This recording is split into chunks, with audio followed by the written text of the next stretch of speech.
요엘서는 메뚜기 재앙으로 인해서 이스라엘의 모든 삶의 기반이 무너진 사건을 배경으로 기록된 말씀입니다. 이 메뚜기 재앙은 이스라엘의 죄악에 대해서 하나님이 내리신 언약의 심판이었습니다. 어떤 학자들은 이 메뚜기 재앙이 바벨론의 침략에 의해서 멸망당한 예루살렘의 상황을 비유적으로 나타내는 것이다 라고 그렇게 해석을 하기도 합니다. 등장하는 메뚜기가 바벨론 군대와 같다라고 보는 것이지요. 1절부터 12절까지는 메뚜기 재앙으로 이스라엘이 어떻게 황폐화되었는지를 기록하고 있습니다. 그리고 13절부터는 그런 폐허와 절망의 상황에서 하나님으로부터 부름을 받고 세움을 받은 제사장들이 해야 될 일이 무엇인가 하는 것이 기록되어 있습니다.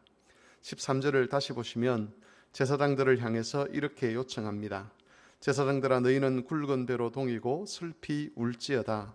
제단에 수종드는 자들아 너희는 울지어다.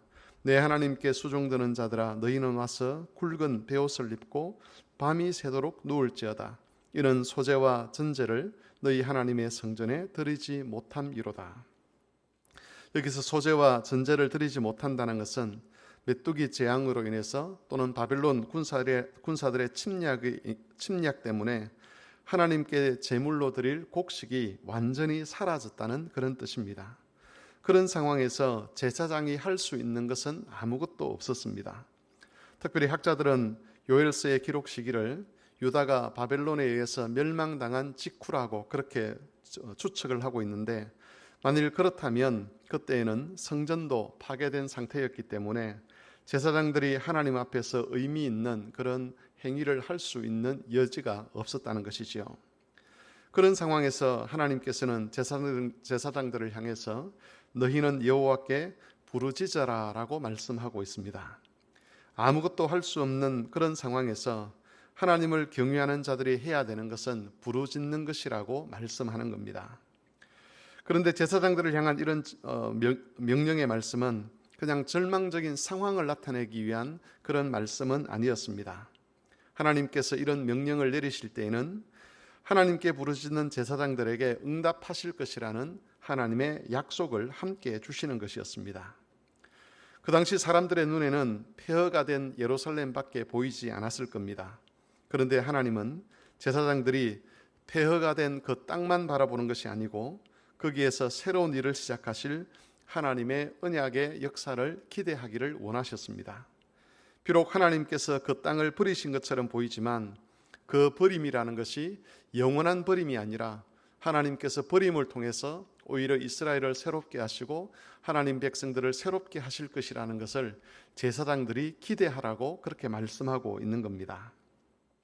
만일 하나님의 약속에 대한 기대가 없다면 폐허가 된 땅에서 정말 할 수 있는 것은 아무것도 없었을 겁니다.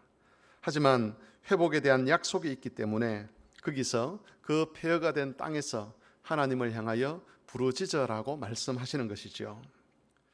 우리의 삶에는 여러 가지 이유로 삶을 무너지게 하고 마음을 무너지게 하는 그런 일들이 있습니다. 만일 우리를 지키고 보호하시겠다는 하나님의 약속이 없다면 삶이 무너질 때마다 스스로 자멸하는 것 외에는 우리가 할 수 있는 것이 없었을 겁니다.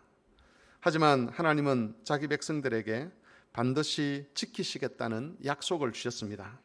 하나님의 약속이 있기 때문에 스스로 자멸하는 대신에 하나님을 향하여 부르짖을 수가 있는 것이지요. 하나님 앞에 탄식하며 다시 은혜를 구할 수가 있는 겁니다. 그 환난과 그 마음을 무너지게 하는, 삶을 무너지게 하는 그 일들이 우리의 죄에서 비롯된 것이든 아니면 하나님께서 우리를 더 높고 영광스러운 경지에 이르도록 하기 위한 그런 징계의 시련이든 상관없이 우리가 당하는 모든 절망적인 상황에서 자멸하지 않을 수 있는 이유는 하나님께서 그 모든 것 가운데 함께 하셔서 우리를 영화롭게 하시겠다고 약속하셨기 때문입니다. 만일 그런 약속을 받았음에도 불구하고 하나님을 향하여 부르짖지 않는다면, 자멸하는 것으로만 끝이 난다면 그것은 여호와를 불신하는 일이 될 것입니다. 우리의 믿음은 탄식과 부르짖음으로 나타나야 합니다. 절망의 때에 하나님을 향하여 부르짖었던 참된 제사장은 예수님이셨습니다. 예수님은 절망의 상황에서도 아버지 하나님을 향한 믿음을 잃지 않으셨습니다. 아버지께서 약속하신 대로 다시 자신을 부활하게 하실 것을 믿었고 그 부활을 통해서 자기 백성을 영화롭게 하실 것을 믿었습니다. 그런 믿음으로서 환난 앞에서 예수님이 하신 것이 바로 부르짖는 일이었습니다. 그러므로 성도 여러분, 하나님의 손길이 보이지 않고 오히려 하나님의 은혜로부터 모든 것이 벗어나 버린 것 같은 그런 상황에 놓일지라도 자기 백성을 향한 구원의 약속을 끝까지 지키시는 하나님을 신뢰하시면서 하나님을 향해 부르짖는 성도들이 되시기를 바랍니다. 그리하여서 하나님께서 약속하신 그것이 완성될 때까지 함께 기뻐하며 또 하나님 아버지께 영광을 돌릴 그때까지 인내하시고 하나님의 뜻을 기다리는 그런 인내하는 참 믿음의 성도들이 되실 수 있기를 바랍니다.